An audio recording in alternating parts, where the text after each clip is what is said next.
고린도전서 15장 29절에서 34절 말씀을 통해서 날마다 죽노라는 제목으로 하나님 말씀 함께 나누겠습니다. 기독교에서 부활이 왜 중요하지요? 예수님께서 부활하셨던 것처럼 우리도 죽은 뒤에 다시 부활한다는 것을 알려주기 때문에 중요한 것이죠. 만일 죽은 자의 부활이 없으면 예수 믿는 사람들이 가장 불행한 사람이다. 사도 바울은 19절에 그렇게 얘기하지 않았습니까? 이 세상의 삶뿐이면 우리가 더욱 불쌍한 자다 라고 말하고 있잖아요. 왜 그렇습니까? 크리스찬이 세상 사람들과 다르게 말씀대로 살아야 하기 때문에 그렇죠. 왜냐하면 우리는 사후 세계가 있는 것을 믿잖아요. 천국과 지옥이 있는 것을 믿기 때문이 아닙니까? 그러니까 이 천국과 지옥이 있는데 둘 중에 한 군데를 선택한다라고 한다면 어디를 선택하겠어요? 당연히 천국을 선택해야 되는 거 아닙니까? 그런데 그 천국은 주여 주여 한다고 들어가는 곳이 아니래잖아요. 음행하는 자나 살인하는 자나 우상 숭배자들과 거짓말을 좋아하며 지어내는 자들은 다 성 밖에 있으리라 라고 요한계시록에서 말씀하고 있고요. 이 육체의 일에 해당하는 사람들은 하나님의 나라 가지 못한대요. 육체의 일은 음행과 더러운 것과 호색과 우상 숭배와 주술과 원수 맺는 것과 분쟁과 시기와 분냄과 당짓는 것과 분열함과 이단과 투기와 술 취함과 방탕함이니 이런 일을 하는 자들은 하나님의 나라를 유업으로 얻지 못한다. 천국 못 간다는 말이잖아요. 그렇죠? 그러니까 이 세상의 사람들은요 그냥 이 땅의 삶이 전부인 것처럼 그렇게 살아요. 부활을 인정하지 않습니다. 무슨 부활이 있어. 그냥 이 땅에서의 삶이 전부야. 끝이야. 그러니까 먹고 마시고 즐기자. 만약에 바울도요 부활이 없었다고 한다면 세상 사람들하고 똑같이 살았을 것이다 라고 이야기를 해요. 자, 32절의 말씀, 우리가 읽은 본문의 32절을 한번 다시 보시기 바랍니다. 32절. 내가 사람의 방언으로 에베소에서 맹수와 더불어 싸웠다면 내게 무슨 유익이 있으리요? 죽은 자가 다시 살아나지 못한다면 내일 죽을 터이니 먹고 마시자 하리라. 그러니까 여기 부활이 없으면 그냥 이 땅에서 있는 삶을 그냥 즐기자 이런 거죠. 즐기자. 여러분 우리가 신앙생활 하면서 예수님 때문에 손해보고 있다는 것은 내가 지금 잘 살고 있다는 증명이거든요. 그러니까 예수님 때문에 핍박을 받으면 내가 지금 신앙생활 잘하고 있구나 라는 것을 증명하고 있는 거예요. 이건 예수님이 하신 말씀인데 나로 말미암아 너희를 욕하고 박해하고 거짓으로 너희를 거슬러 모든 악한 말을 할 때에는 너희에게 복이 있나니 기뻐하고 즐거워하라. 하늘에서 너희의 상이 큼이라. 너희 전에 있던 선지자들도 이같이 박해하였느니라. 우리가 예수님 때문에 욕먹으면 사람 신앙생활 잘하고 있는 거고요. 천국의 상급이 크다는 거예요. 베드로전서 4장 14절 너희가 그리스도의 이름으로 치욕을 당하면 복 있는 자로다. 영광의 영 곧 하나님의 영이 너희 위에 계심이라. 그러니까 주님, 사실은 내가 욕을 먹는 것 같지만 내 안에 주님께서 나와 함께 하시기 때문에 주님을 욕하는 거예요. 예수님 때문에 우리가 욕을 받는 거예요. 그게 신앙생활 잘하고 있다는 증거예요. 내가 믿음 안에 있는가 증거하고 확정하래요. 고린도후서 13장 5절 너희는 믿음 안에 있는가 너희 자신을 시험하고 너희 자신을 확증하라. 예수 그리스도께서 너희 안에 계신 줄을 너희가 스스로 알지 못하느냐. 그렇지 않으면 너희는 버림받은 자니라. 그러니까 여러분 날마다 점검을 하셔야 돼요. 나 지금 잘하고 있는가? 나 지금 신앙생활 잘하고 있는가? 이게 가장 빠른 점검이 뭐냐면 하나님과 나와의 관계, 주님과 나와의 관계를 먼저 점검해 보는 거예요. 우리가 주일날 말씀 나눴잖아요. 믿음이 떨어지고 은혜가 떨어지면 하나님이 어떻게 느껴진다고요? 옆집 아저씨, 내 아버지 아니고 이웃집 아저씨. 은혜 떨어지면. 근데 은혜 충만하면 어떻게?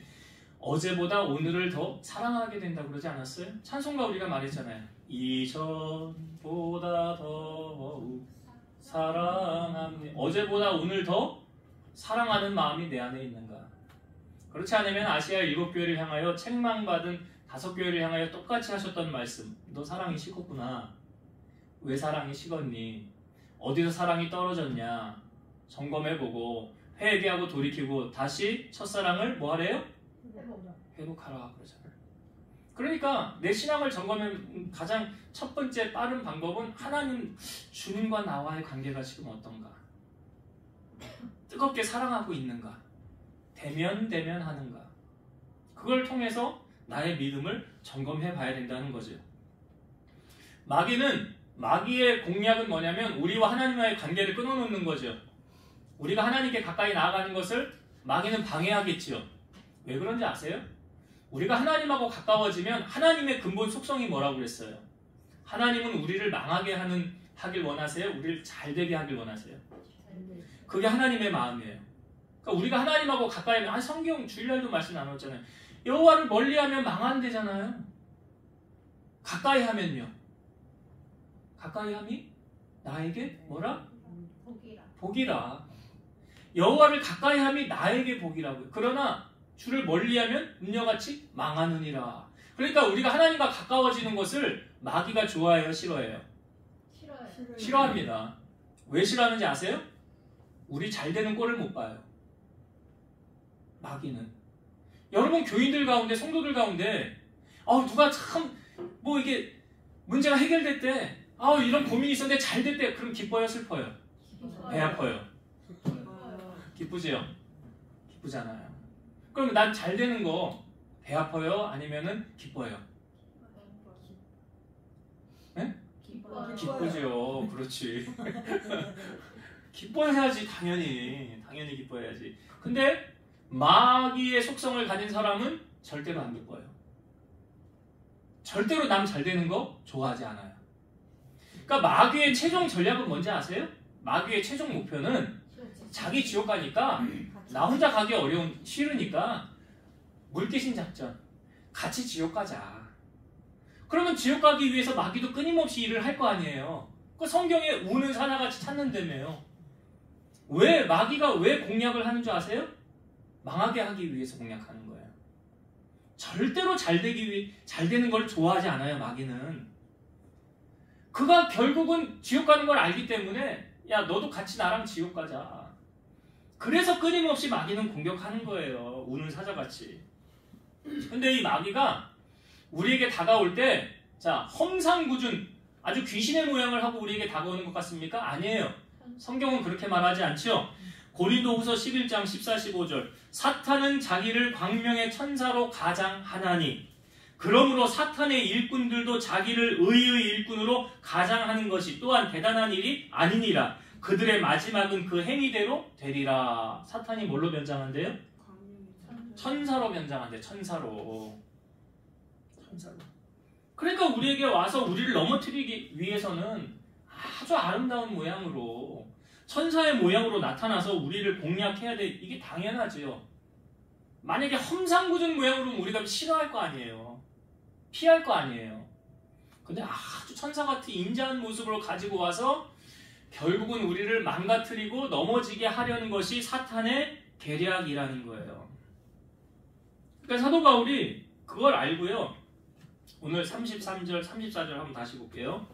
자, 오늘 우리가 읽은 본문에 33, 34절 속지 말라. 악한 동무들은 선한 행실을 더럽히나니 깨어 의를 행하고 죄를 짓지 말라. 하나님을 알지 못하는 자가 있기로 내가 너희를 부끄럽게 하기 위하여 말하노라. 여기 악한 동무들은 선한 행실을 더럽히나니 그랬잖아요. 그러니까 우리가 어떤 물에서 노느냐 참 중요한 거예요. 뭐 친구 따라 강남 간대잖아요. 누구 만나느냐 참 중요한 거예요.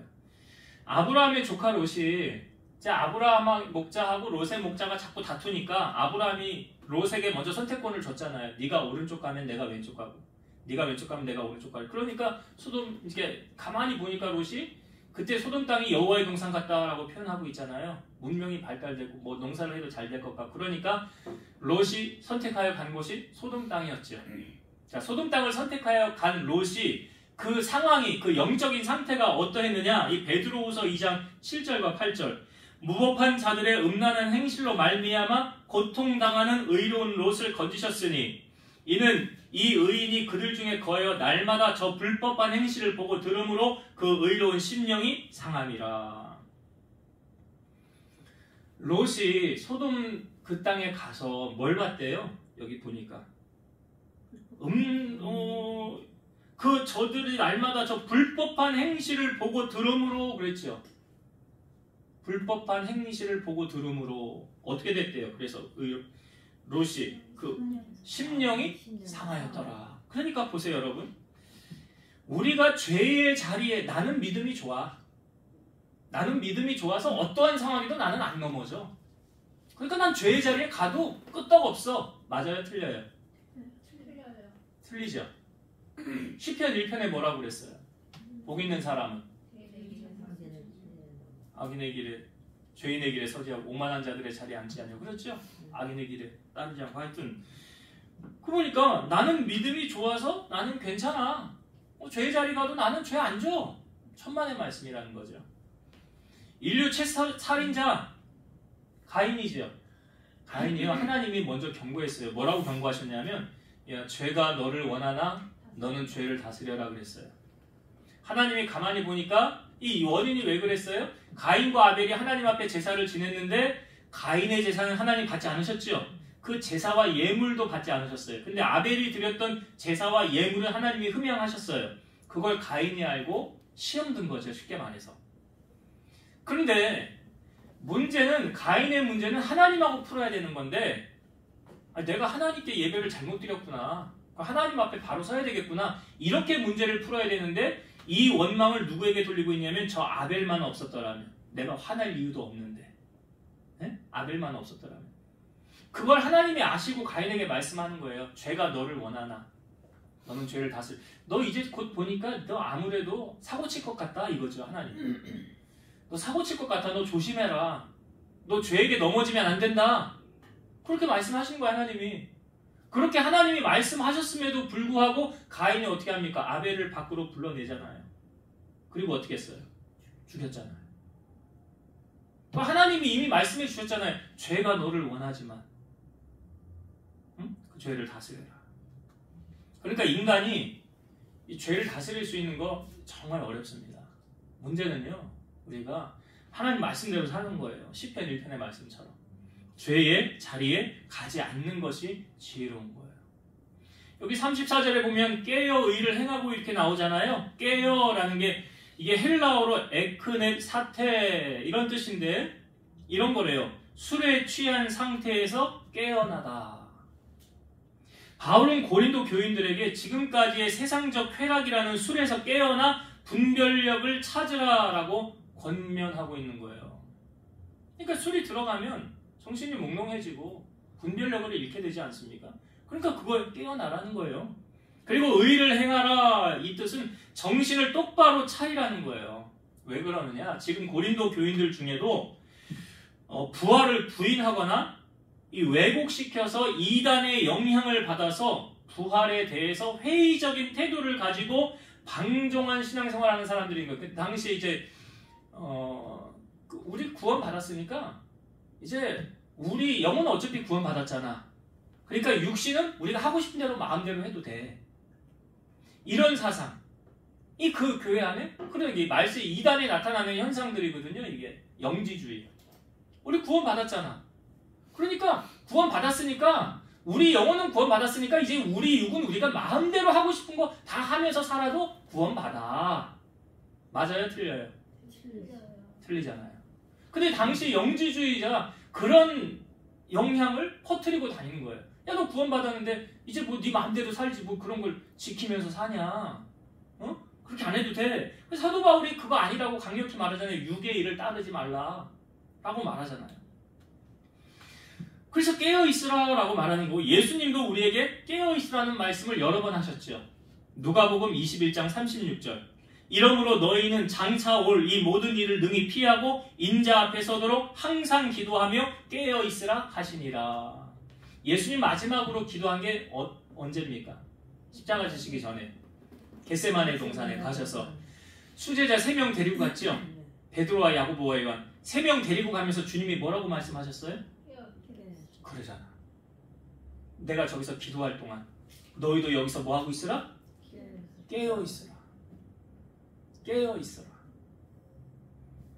그 예수님 와서 자잖아요. 보고 왔는데 육신의 피곤함으로 말미암아 자니까 주님 뭐라고 그때도 이렇게 말씀해요. 시험에 들지 않도록 깨어 있어 기도하라. 그러니까 깨어 있어 기도하지 않으면 시험 들어요. 시험 든다. 여러분 주님이 분명히 다시 오시는데 예고 없이 오신다고 그래요. 이걸 밤에 도둑이 올 때 예고 없이 오는 것처럼 온다 그러잖아요. 데살로니가전서 5장 6절 그러므로 우리는 다른 이들과 같이 자지 말고 오직 깨어 정신을 차릴지라. 여기도 깨어 나오죠.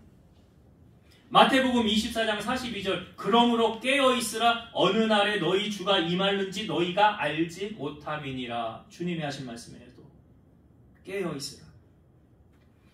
베드로전서 5장 8절 근신하라 깨어라 너희 대적 마귀가 우는 사자같이 두루 다니며 삼킬 자를 찾나니. 그러니까 마귀가 누구를 대상으로 공격하느냐? 기도 안 하는 사람. 기도 안 하는 사람은 마귀 밥이에요. 여기 성경에 분명히 뭐라고 그랬어요? 베드로전서 5장 8절 근신하라 깨어라 너희 대적 마귀가 우는 사자같이 두루 다니며 삼킬 자를 찾나니. 그러니까 근신하며 깨어있는 사람은 마귀의 밥이 안 돼요. 근데 근신하지도 않고 깨어있지도 않은 사람은 마귀 밥이 되는 거예요. 그럼 마귀 앞잡이로 쓰임 받는 거예요. 그렇게 마귀 앞잡이로 쓰임 받다가 결국은 어디 가요? 지옥 가는 거예요. 가룟 유다. 그렇게 되는 거예요.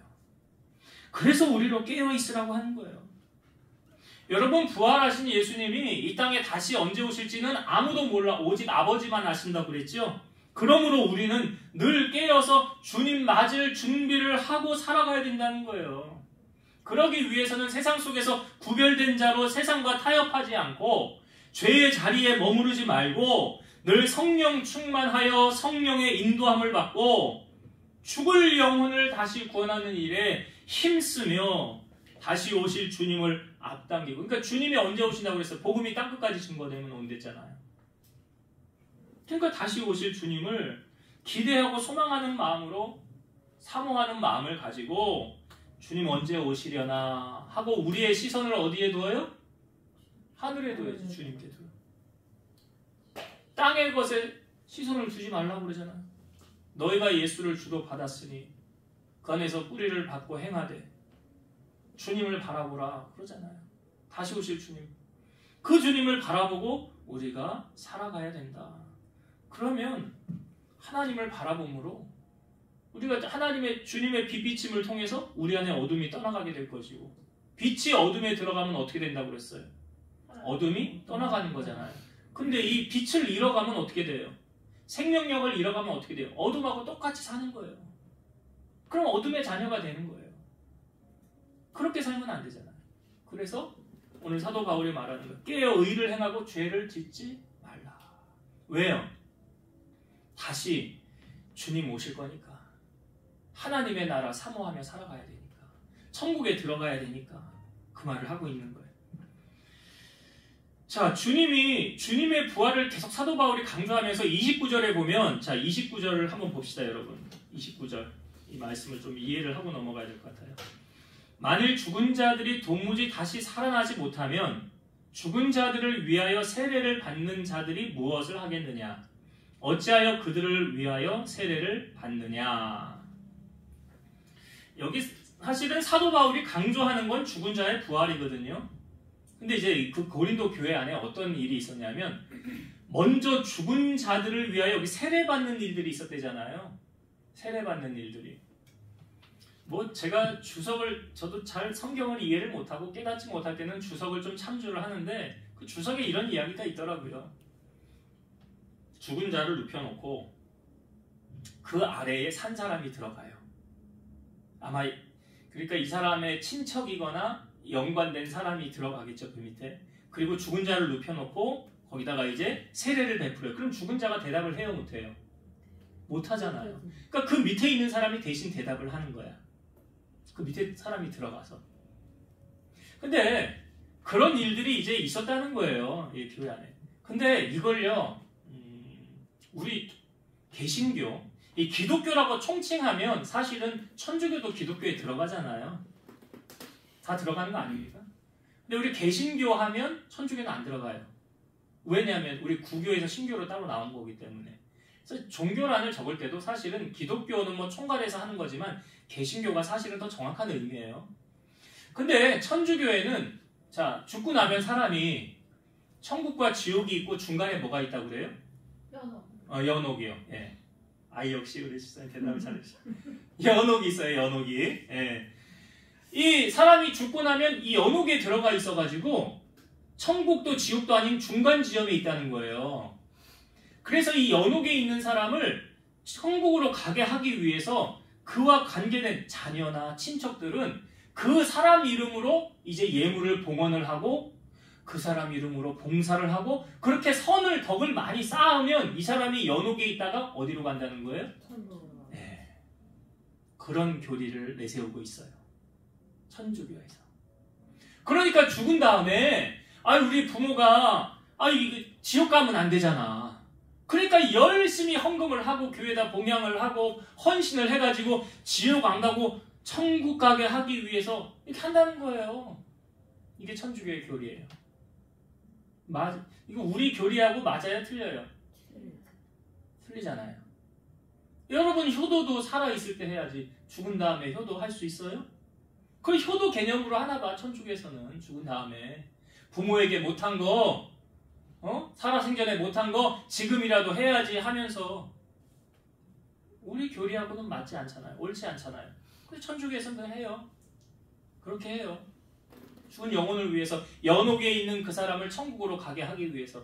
근데 지금 고린도 교회 안에도 그런 문제가 있었다는 건데 이게 사도 바울이 그걸 정확하게 파헤치지 않고 강조하는 건 뭐냐면 부활을 강조하기 위해서 이야기를 하는 거예요. 야, 부활이 있으니까 이렇게 하는 거 아니냐. 만약 부활이 없다고 한다면 그런 거 하겠냐. 그 말이죠. 부활이 있으니까 이런 일을 행하는 거다. 이제 그 이야기를 29절에 하고 있고 제가 오늘 본문의 제목을 날마다 죽노라 이렇게 잡았잖아요. 사실은 31절에 있는 말씀이 저에게는 가장 큰 은혜가 되었거든요. 31절의 말씀 한번 보겠습니다. 형제들아 내가 그리스도 예수 우리 주 안에서 가진 바 너희에 대한 나의 자랑을 두고 단언하노니 나는 날마다 죽노라. 여기 날마다 죽노라를요 공동 번역에서는 이렇게 풀었어요. 나는 날마다 죽음의 위협을 당하고 있습니다. 그러니까 사도 바울이 복음을 전하면서 얼마나 많은 고난을 당하는지 뒤에 고린도 후서에서 설명하잖아요. 매 맞은 것, 잠 못 잔 것, 강도에 위험받은 것, 배가 파산한 것, 일주일을 못 잔 것, 많이 굶은 것, 그거 다 소개하고 있지 않습니까? 그러니까 여기서도 하루에도 몇 번씩 생명의 위협을 받는 극도의 위험으로부터 벗어나지 못하는 삶. 사도 바울도요. 아마 이방인들보다는 그 유대인들이 더 우리가 사도행전에 보았잖아요. 그 조카 주일날도 말씀 나눴잖아요. 우리가 몇 주 전에 사도 바울을 죽이려고 금식까지 하고 단합한 사람들이 한 40명 있었다고 그랬죠. 그래서 그 조카가 그걸 소식을 듣고 그 백부장에게 사도 바울을 인도하는 그 사람에게 얘기했잖아요. 그래서 암암리의 밤에 급하게 빠져나가지 않습니다. 그런 사도 바울이 생사의 위험을 걸고 복음을 전했다는 거예요. 그러니까 사도행전에도 나의 달려갈 길과 주 예수께 받은 사명, 하나님의 은혜의 복음을 증언하는 일을 마치려 하면은 나의 생명을 조금 더 귀한 것으로 여기지 아니하노라 고백했잖아요. 그래서 주를 위하여 고난받는 자는 복이 있는 자인데요. 오늘 31절에 보니까 사도 바울이 나는 날마다 죽노라 라는 이 말씀을 통해서 우리에게 적용해 보는 거예요. 우리는 왜 죽어야 되는가? 여기서 말하는 이 죽음은 육신의 죽음을 의미하기보다는 두 가지로 제가 여러분들과 함께 은혜를 나누고자 하는데 왜 죽어야 되는가? 첫 번째는 열매를 맺기 위해서 죽어야 됩니다. 열매를 맺기 위해서. 요한복음 12장 24절 내가 진실로 너에게 이르노니 한 알의 밀이 땅에 떨어져 죽지 아니하면 한 알 그대로 있고 죽으면 많은 열매를 맺느니라. 그렇죠. 농사를 지을 때 씨앗을 심잖아요. 이 씨가 죽지 않고 그대로 있으면 안 되죠. 죽어야 싹이 올라오는 거예요. 죽어야 열매를 맺는 거예요. 대표적인 하늘의 밀, 성경의 인물로 보면 누가 있을까요? 예수님이죠. 우등생은 역시 대답을 잘하세요. 예수님께서 죽으시고 우리가 죄에서 자유케 됐잖아요. 로마서 5장 17절 한 사람의 범죄로 말미암아 사망이 그 한 사람을 통하여 왕노릇하였은즉 더욱 은혜와 의의 선물을 넘치게 받는 자들은 한 분 예수 그리스도를 통하여 생명 안에서 왕노릇하리로다. 그러니까 한 사람 아담으로 말미암아 죄가 들어왔지만 사망이 들어왔지만 예수님 한 분으로 말미암아 우리가 생명을 다시 얻게 되었다. 초대교회에 큰 박해가 있었죠. 7 집사 가운데 한 사람인 스데반이 돌에 맞아 죽게 되었어요. 저는 이 스데반의 순교가 스데반이 하늘의 밀이 되었구나. 스데반이. 왜냐하면 그 다음에 성경에 보면 이 사건으로 말미암아 유대와 사마리아 땅으로 흩어지게 됐다는 거예요. 많은 사람들이 흩어지게 돼. 이게 이제 디아스포라 유대인들이 생긴 거 아닙니까? 그 스데반의 순교의 피가 이제 죽음으로 세계 열방의 복음이 흩어지게 되었다는 거예요. 그러니까 하늘의 밀이 죽은 거잖아요. 스데반. 그래서 어떻게 된 거예요? 무한한 열매. 결국은 이것이 퍼져서 오늘 우리나라에까지 복음이 들어오게 되지 않았습니까? 우리나라에도 복음이 들어올 때 선교자들의 피가 땅에 떨어져서 묻혀서 그것이 하늘의 씨가 되어서 오늘 우리가 복음을 전하고 이 땅에 교회가 들어오게 됐다는 거 아닙니까? 그러니까 우리를 통해서 여러분 열매가 맺혀지길 원한다면 오늘 우리 안에 있는 욕심이 없어져야 되고요. 혈기가 없어져야 되고요. 우리 정욕이 없어져야 되고 명예, 권력, 미움, 시기 이런 육의 일들이 우리 안에서 없어지고 마지막까지 하나 남은 자존심 그것조차도 우리가 내려놓아져야 내가 죽어지고 주님이 우리 안에 살아나고 나를 부인하는 그 순간 우리 안에서 아름다운 열매가 맺혀지게 된다는 사실이에요. 그래서 사도 바울이 나는 날마다 죽노라 이 죽음에 왜 그가 죽어야 하였는가? 우리가 열매 맺기 위해서요. 그러니까 여러분들의 삶에 아름다운 열매가 맺혀지길 원한다면 오늘 우리 안에 있는 모든 악한 것들을 십자가 아래 내려놓고 그리스도 예수의 사람들은 그 정과 욕심을 십자가에 못 박혀 죽었다고 하잖아요. 그래서 우리가 그것을 십자가에 묻고 우리의 삶을 통하여 아름다운 열매가 맺혀지길 바라고요. 두 번째, 왜 우리는 죽어야 하는가? 자, 내가 살아있으면 나를 이끌어가는 주체는 나지요. 자, 제가 지금 무슨 얘기를 드리려고 그러냐면 내가 살아있으면 나의 주인은 나예요.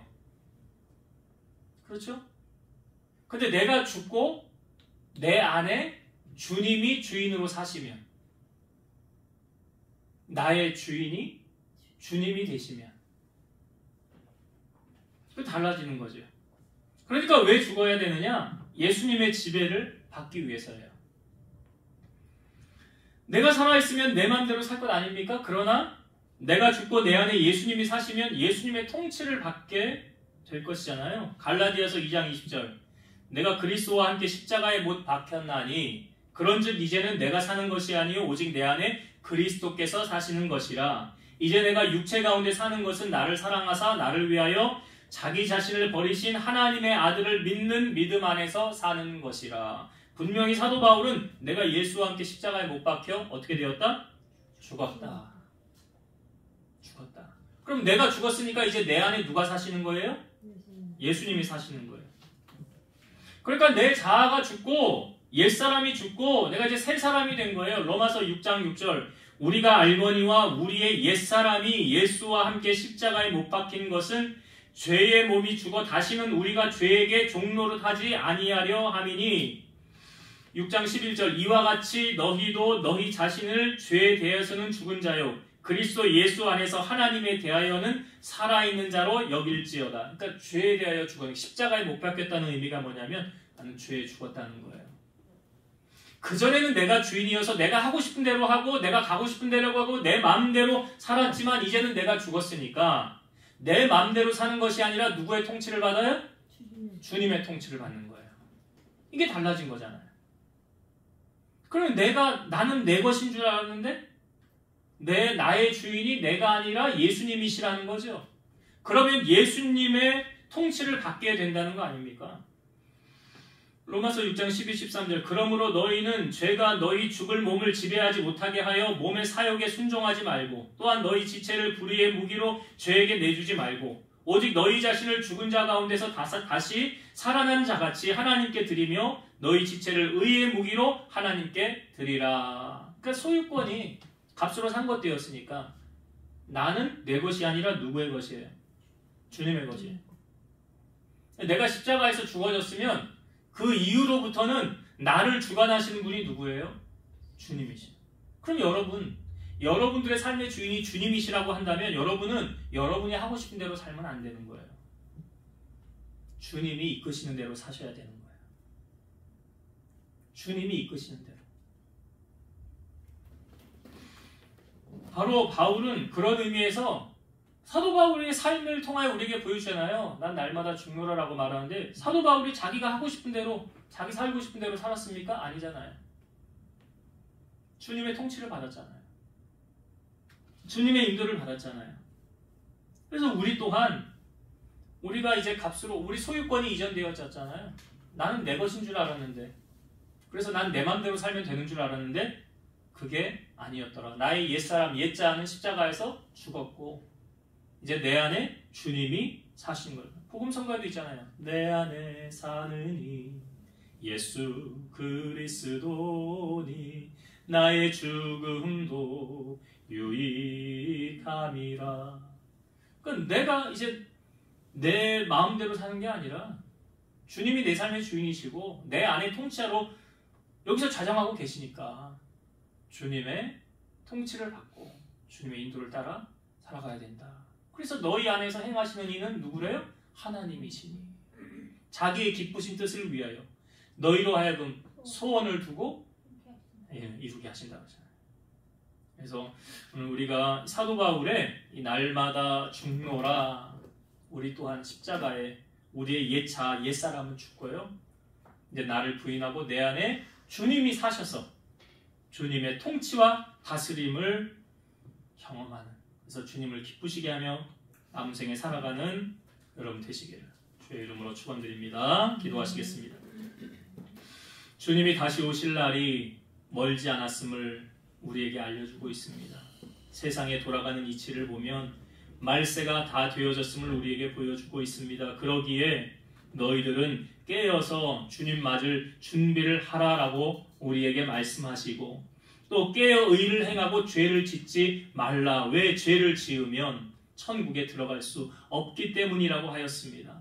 우리 사랑하는 성도들 이 땅에 살면서 죄와 타협하지 않게 하시고 죄의 자리는 가지도 않게 하시고 하나님이 기뻐하시는 자의 자리에 머물게 하옵소서. 특별히 오늘 사도 바울은 나는 날마다 죽노라 라고 고백하였습니다. 그는 십자가에서 자기의 옛사람은 다 죽었고 이제 나는 주님의 것이 되어서 주님의 다스림과 통치를 받고 내 안에 사는 이가 바로 주님이시라고 고백하였던 것처럼 우리 사랑하는 성도들도 우리의 옛 자아와 자존심과 혈기와 욕심과 정욕, 다툼 다 십자가 앞에 묻어두고 이제는 새롭게 되어서 내 삶의 주인이신 주님의 다스림과 통치를 받고 주님의 인도를 받고 주님을 기쁘시게 하며 살아가는 우리 성도들 다 되게 하여 주옵소서. 예수님의 이름으로 기도드리옵나이다. 아멘.